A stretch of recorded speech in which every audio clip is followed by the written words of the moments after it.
Welcome back, everyone. So today we're going to talk about suicide theories. So Joyner's book, Why People Die by Suicide, has already given you a pretty good introduction to suicide theories. But what I want to do is, whereas Joyner talked about different theories that led up to his theory, I'm actually going to take the opposite approach. We're going to first talk about Joyner's theory, and then take each subsequent theory that actually came before it and look at it within the frame of Joyner's theory. So the goal here is to see both how it's similar, maybe where Joyner's ideas may have come from, but also how they're different. So in what ways is it possible that Joyner's theory may build upon those older theories? How does it improve upon them? So the first question, of course, is why is it important to have a theory? And I have just a couple bullet points to guide our discussion here. But a theory is going to guide your research, it can guide clinical work depending on the topic, and it does this in large part through creating new hypotheses. So let's look at what a theory is. So a theory is an explanation of something.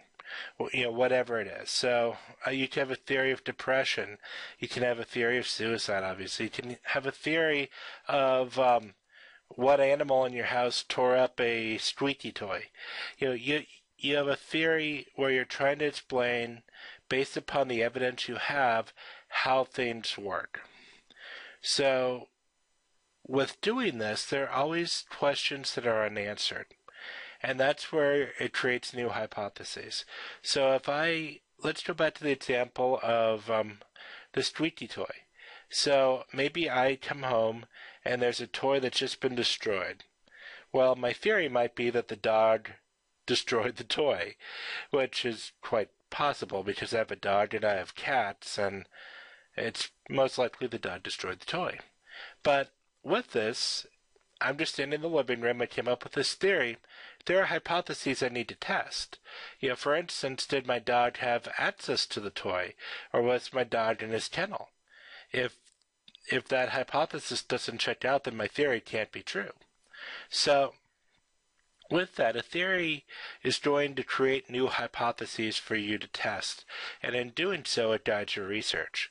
But also, what it does is, by trying to explain the mechanism by which something occurs, it can also guide clinical work. So if you have a theory, for instance, here's a good example.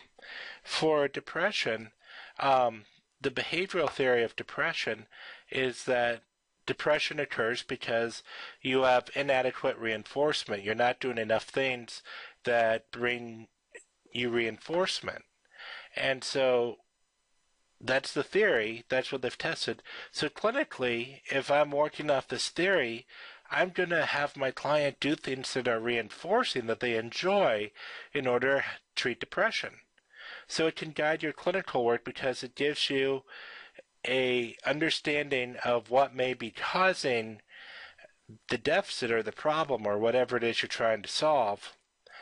And with that, then you have targets to go after in order to try to fix the problem. So without further ado, let me talk a little bit about Joyner's theory. So this is Joyner's Interpersonal-Psychological theory of suicide. This is the theory that you've already been reading about a fair amount in the book. So what we see is there are two groups: those who want to die by suicide and those who are actually able to die by suicide. So let's first look at those who want to die by suicide.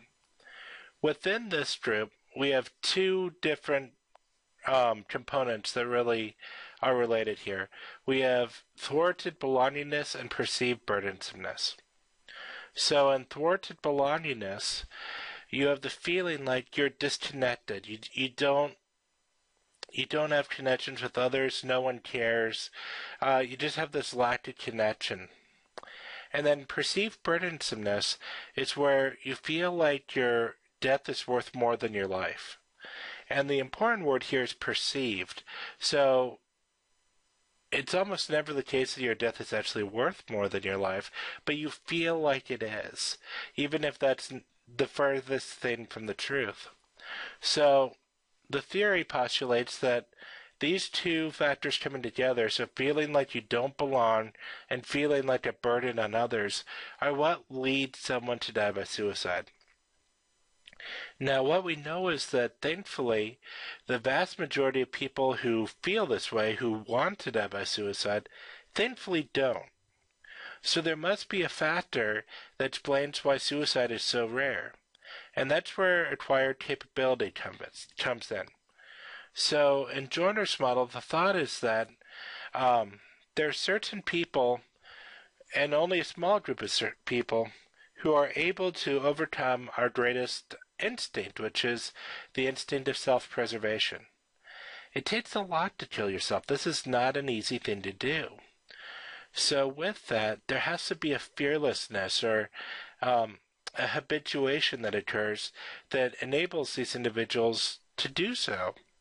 So the thought here is that individuals over time habituate to pain, to negative experiences, provocative experiences, so that they're not affected as much. And with that, it doesn't stand in the way as much. It's not as much of a barrier as it is to someone else.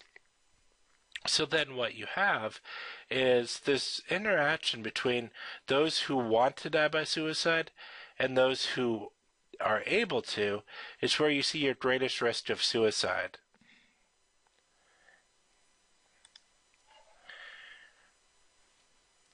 So as I mentioned, with this theory, the argument is that in order to enact lethal self-harm, in order to actually die by suicide, you have to habituate to physical pain. And this can be done in many different ways. So this can be done through either being exposed to physical pain yourself, but this can also be done by vicarious exposure. So, for instance, physicians have a higher rate of suicide. So it's possible that by seeing other people suffer, that you yourself can habituate to pain. Also, there's a study done by Tracy Whitty and colleagues showing that veterinarians and veterinarian students also have higher levels of acquired capability the more they engage in animal euthanasia. So that's the thought, is that you habituate to pain, and once you do this, it doesn't stand as much of a barrier. So to talk a little bit more about the theory, I do have a brief clip that I'm going to build into this video. So a video in a video, as you'll see. And this is when Joyner was on the Dr. Phil's show, and they'll give you a little bit more information about the theory. You'll actually get to see Joyner in the flesh. And we'll talk a little bit about it on the flip side of the video. Now joining us at this point is Dr. Thomas Joyner, a distinguished research professor in the Department of Psychology at Florida State University. Now, he's written a book called Why People Die by Suicide. Let me say that again, and there's a picture of it up. Why People Die by Suicide. It's not a beach read, I understand, but it is an important message. Now, sadly, Dr. Joyner's own father committed suicide 18 years ago. Now, this really moved you to try to figure out how somebody with such a great and productive mind could get in such a dark place as to end their life. That's right. My dad's death makes me feel honor-bound to not only understand it, but to exact some revenge for it. Something or somebody stole my dad away from me is the way I view it. And so I feel honor-bound to return that favor and exact revenge. Here it's going to be exacting revenge on suicide itself by studying it scientifically, by advocacy, and through clinical and prevention work. Yeah, and so by helping people understand it, know the warning signs, see what's going on, then we're raising awareness just by having this conversation. Absolutely. And that's exactly what these wonderful people are doing down here, because at this point you say that Casey really wanted to make a difference in this world, and you can't just now sit back and not do something given the experience, true? Yeah, exactly.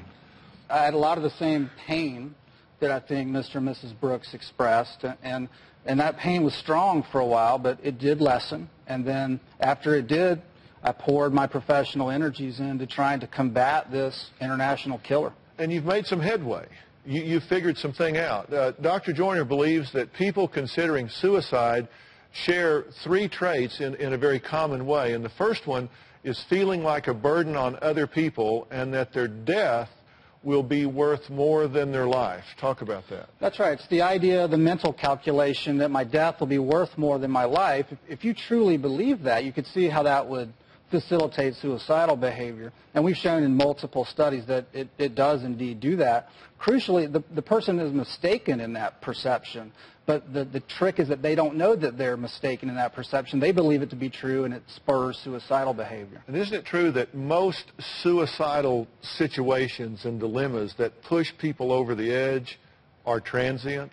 That if they had just stuck it out, they tend to get better? Absolutely. There's no question about that. And there's also no question, as you've already alluded to, that there are good, effective treatments that work for the conditions that underlie suicidal behavior. Yeah. Psychologically, therapeutically, pharmacologically, there are so many things that can give people relief. Absolutely. The second common trait that Dr. Joyner talks about is a feeling of loneliness or social disconnection.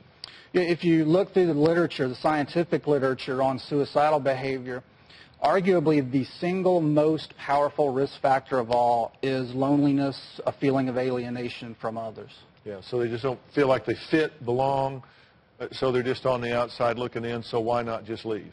That's right. All right, and the third thing is an interesting thing that he talks about called fearlessness regarding pain, injury, and death. People considering suicide have learned to overcome these natural fears, and you say that that's more common than cowardice or that sort of thing. That's right. I think it's a common misunderstanding to think of people who have died by suicide as cowardly or weak. That's just not accurate. And indeed, to do something as fearsome and as daunting as death by suicide, you do require a kind of fearlessness in order to carry through. Yeah. When we come back, we're going to talk about the warning signs that tragically many parents overlooked. I've given you a list of those. We're going to have a little bit of discussion about them when we come back.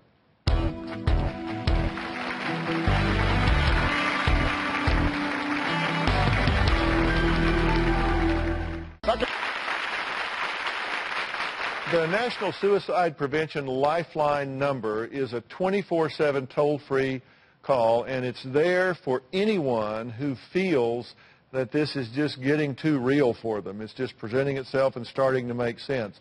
That number's on the screen now, and if you're in need, don't hesitate to call. You don't have to say who you are. You're not going to be embarrassed. They're not going to call the cops on you and kick your door down. They're going to talk to you. They're going to ask you some questions. There may be going to be a voice of reason when maybe you're not being very reasonable. Now, Dr. Joyner has a new theory for identifying typical suicide personality, and I want to also give you some more hopeful points to consider if you're thinking about suicide. Now, this fearlessness thing that you talk about, how is that best spotted by a loved one, a family member? What's the best way to recognize it? One is the one involving reckless behavior. Yeah, the high-risk behaviors without regard for their personal safety. Exactly. And then the other is the one having to do with trying to access means for self-harm, someone who's looking for guns or knives or poisons, etc. That's a behavior that's usually stopped by this innate fear that we have. When somebody's overcome that fear so that they're approaching suicide to that degree, that's a dangerous situation. Mm-hmm. John, what do you want to say? Well, there were two things that you said, Dr. Joyner, that I think were probably true for Casey before she died. One was, I think she had a thought in her head of, Mom and Dad would be better off without me. And number two, nobody will miss me when I die. Right.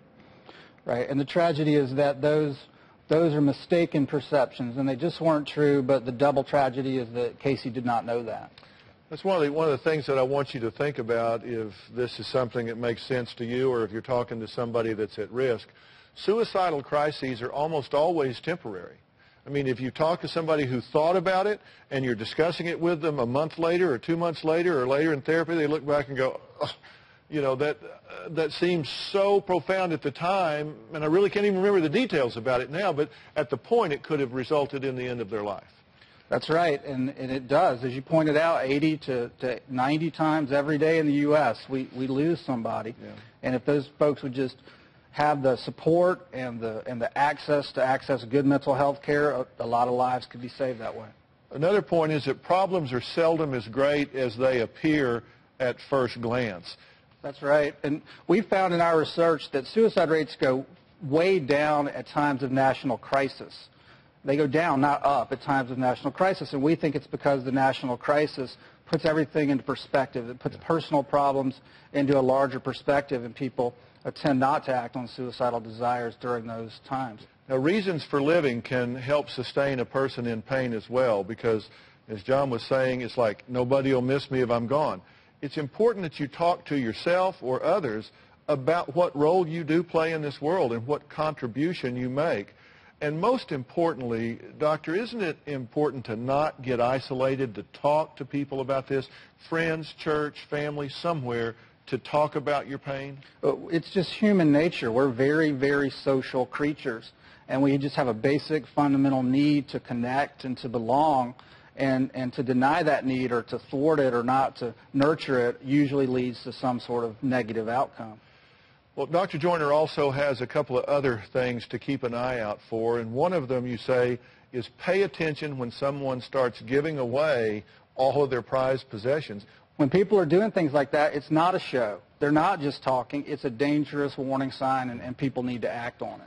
But the key is getting the person some help, yes, and it's sir. available. Yes, sir. It's a problem that needs to be worked throughout the whole process. We're not talking about days and weeks. We're talking about months and years of connecting to vulnerable people and making sure that they have the care that they need and deserve. Yeah. Now, we're going to talk about some of those resources when we come back.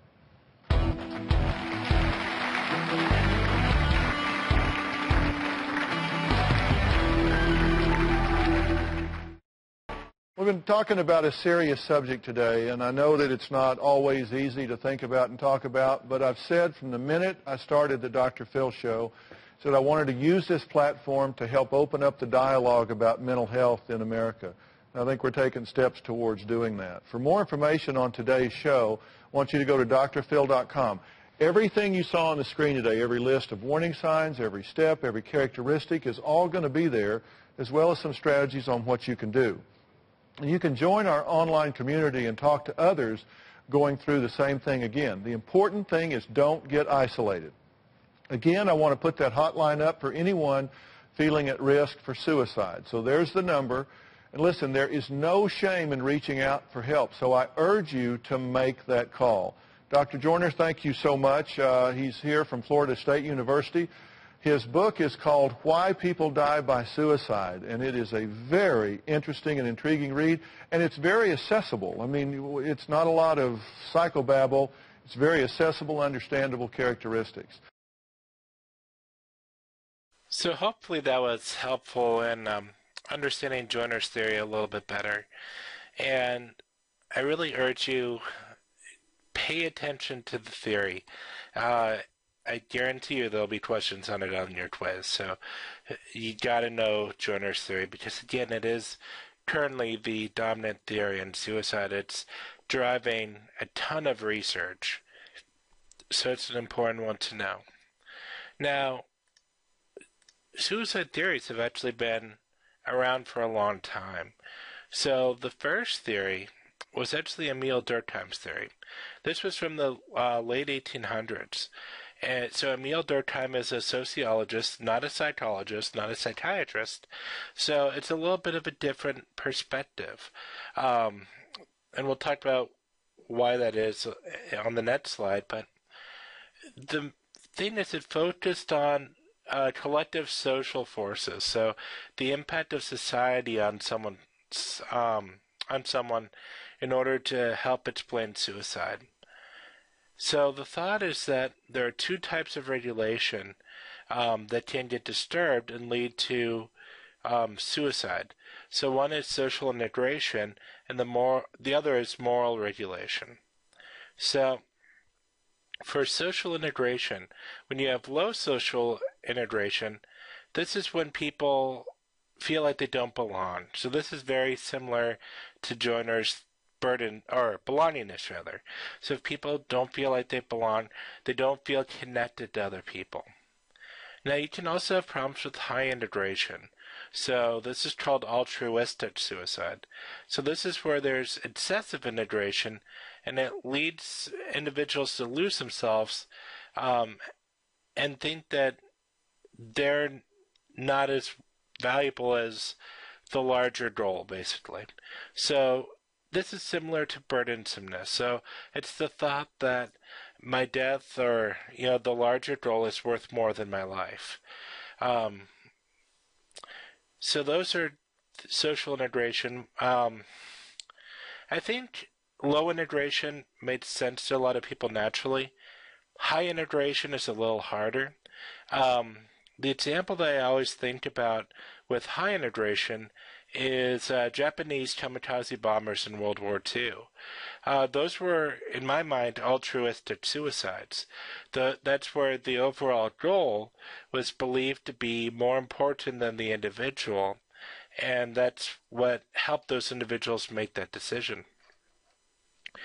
Now, you can also have changes with moral regulation. And this was actually what started this, in case you're curious, was Durkheim was especially interested in looking at suicide rate differences between Catholics and Protestants. So that's why moral regulation is part of it. And the thought is here that when you have low moral regulation, this is an annulment suicide. So the thought here is that when your social position changes and you have a lack of connection with society, it leads to kind of a lack of social direction. You're kind of wandering without a mission, and that can lead to suicide. On the flip side, you can have overregulation, and this would be a fatalistic suicide. So this occurs in people who live as it says, overregulated, unrewarding lives. The thought here is it's more when the regulation prevents you from doing what you want to do. So if you're in jail and you can't obtain the goals that you always wanted to, that could be a fatalistic suicide if you decide to end your life. So hopefully that helps with seeing, how these are different and the differences that exist between them. So why was Durkheim influential? He absolutely was. People still study Durkheim. They still know Durkheim. So why was Durkheim important? Well, part of it was just because he was first. He also emphasized social disconnection, which is one of the major sources for the desire to end one's life. I mean, as you could see, two major components of Joiner's theory, two of the three, were in Durkheim's theory. So a lot of this has really lasted and still persists today, theoretically. It's good stuff. So he didn't use these terms, but he introduced the idea that feelings of burdensomeness and a lack of connection can be important in predicting suicidal behavior. And as I mentioned, there weren't a lot of theories at the time. You had Henry Stott Sullivan and Menninger, but they came, they were about 30 years later, 20 or 30 years later. They were psychodynamic theories that were very different. So Durkheim really was the only game in town for a long time, and it was a good theory. It does have problems. One is that you're trying to explain a micro problem, a micro issue with a macro perspective, and that the logic there doesn't usually work. But even with that, as I mentioned, a lot of this has really persisted and has been integrated in later theories. Another very dominant theory, you don't hear about it as much anymore, but Edwin Shneidman. Shneidman was one of the grandfathers of suicidology. He created the name suicidology. That word is actually Shneidman. He came up with that. So Shneidman took a little bit of a different perspective. So he focused on the nature of psychological needs and what happens when you can't fulfill those psychological needs. So he came up with another word, which is psychic. So he thought that suicide was a consequence of psychological pain, aka psychic. And the thought here is it goes back to Henry Murray's need press theory, which is that we all have needs. And so when we have a need that isn't being met, then that's what causes psychic. But the greater the need, the more important the need, the more psychic I get when my need isn't met. So with that, if it's a need that's very important to me, if that's what's being impinged upon, I'm going to have a lot more psychic and be at much greater risk of suicide. So what we see, kind of looking back at Joiner's theory, this fits as well. So Joiner's theory also really talks about needs. We have a need to belong. We have a need to feel like our life has value and that we're not a burden on others. Those are needs. And what Joiner's model in my mind is saying is that those are the two big needs. And when those get impinged upon, when we don't feel like we belong, when we do feel like we're a burden, then that causes psychic. That causes that psychological pain that can lead to suicide. Another factor, turning our attention to cognition, that's really strongly associated with suicide is helplessness. So Aaron Beck is, one of the greatest cognitive theorists, if not the greatest, in history. And he really emphasized the role of hopelessness and has strong data supporting it. So in one study, Beck actually looked at those who later died by suicide and found that hopelessness could be used to correctly identify 91% of those who later died by suicide. So when you look at 91% of people that end up dying, they reported high levels of hopelessness before they died. That's pretty impressive. Also, those who had high hopelessness were 11 times more likely to die by suicide than those with lower hopelessness. So it's an important factor to consider when you're trying to predict suicide risk. Now, again, kind of comparing to Joiner's theory, hopelessness fits with Joiner's theory, but the argument would be that it doesn't tell the whole story. It's not just hopelessness in general, but it's hopelessness more due to this lack of belongingness or feelings of burdensomeness. It's hopelessness caused by those factors that leads to suicidal behavior in Joiner's mind. Also, one thing that I thought was interesting is Aaron Beck also expressed this idea that having repeated suicidal thoughts and experiences made them more accessible and made it more active and easier to have them again. And when you think this is very similar to acquired capability. And why this is important is acquired capability, in my mind, is probably the most novel part of Joiner's theory.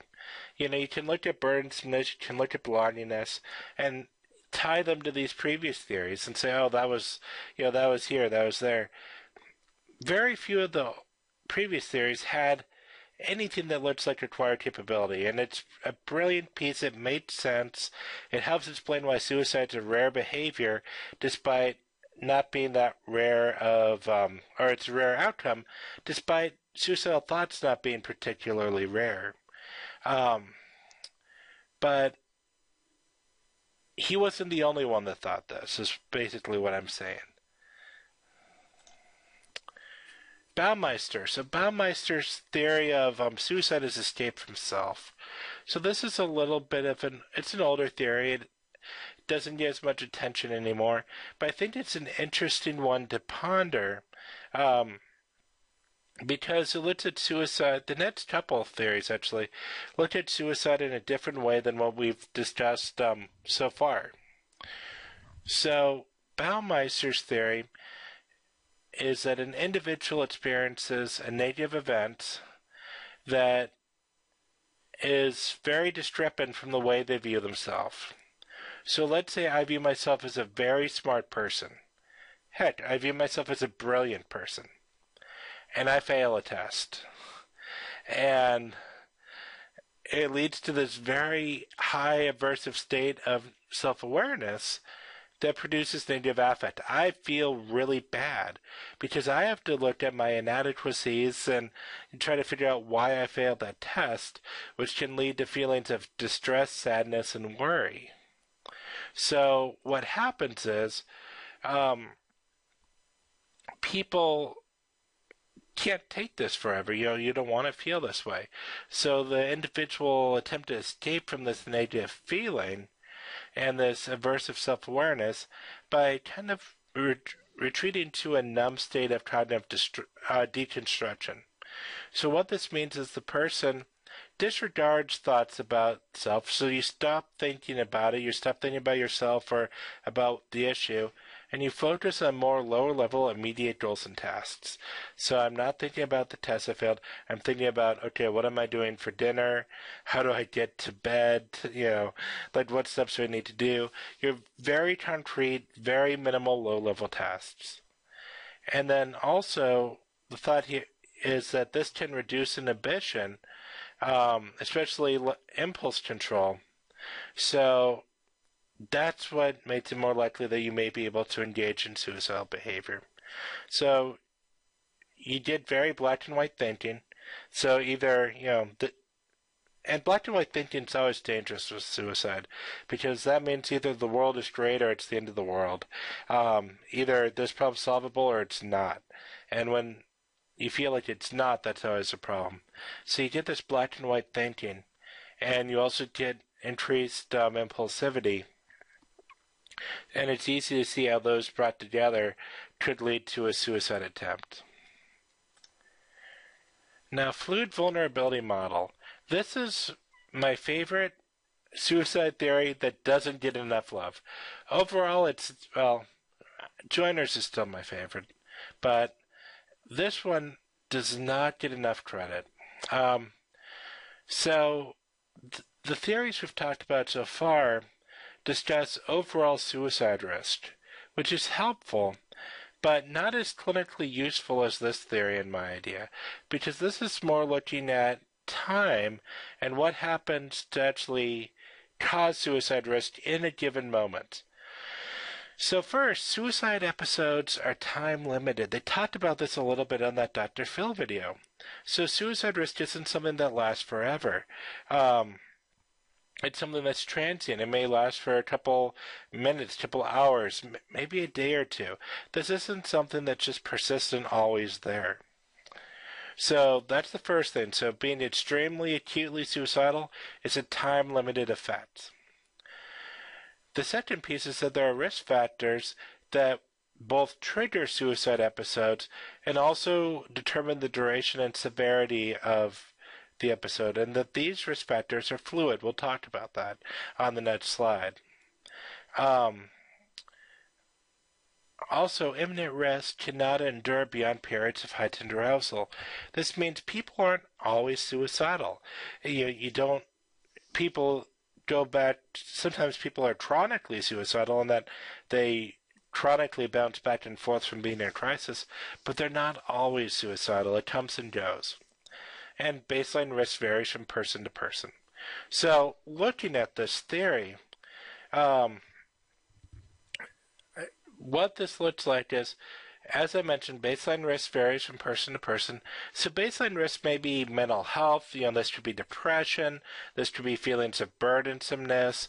So there are things that just at your baseline make you either at higher or lesser risk for suicide. So then something happens. There's some stressor that happens that leads to acute risk. So maybe it's I fail a test. Maybe my grandmother dies. Something happens that pushes me more toward the suicidal mode. Maybe it's a natural disaster. So what this is explaining is why something happens, two people experience it, and one person's suicidal, the other isn't. It's because it's a difference in the baseline risk. So you have this acute risk, and you just have to get the person through handling that acute risk. You have to get them through the crisis. Once they get through the crisis, they go back down to their baseline risk, and they're not suicidal. So much of suicide prevention, so much of the work we do is helping people get through these crises. Because as long as they can do that, they can make it through. The amount of time that suicide risk is elevated is not usually a great amount of time. So I wanted to end with this theory because, again, it's not loved enough. I won't actually have a question saying which theory is not loved enough, but if I did, it would be this one. But so important clinically because so much of our treatment and how we treat clients is based upon this idea. So I wanted to share that with you and end with that. So hopefully this helps give you a little bit better of a framework to understand suicidal behavior.